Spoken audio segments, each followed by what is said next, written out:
Dakbayan sa Talisay subsub nga mamakuna karong weekend. Usa niini himuon sa Talisay City Jail karong Sabado ug Domingo. Ang report ni Femery Dumabo.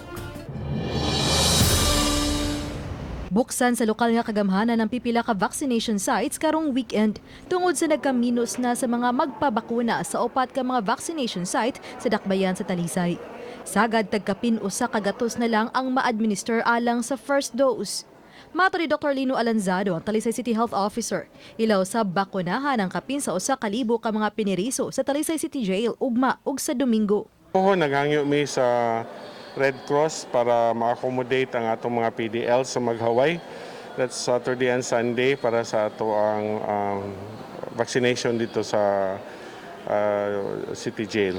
So ang ito is ang Red Cross. So ilahatan na ng first dose hasta ang second dose. Ang dakong hawanan sa usa ka pribadong eskwelahan sa Barangay Lagtang ang himuna usab nga vaccination site alang sa tanang kategorya ugma.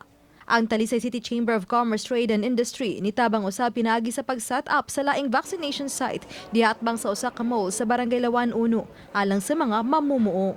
Sa Southscape, ang nakamap nila ni Mayor is because of the clamor for Saturday and Sunday. So ni-agree sad ang Talisay City Chamber of Commerce nga mo-open sila og Saturday and Sunday only.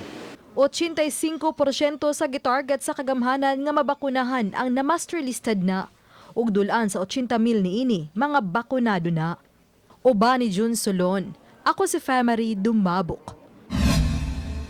Balitang Bisdak.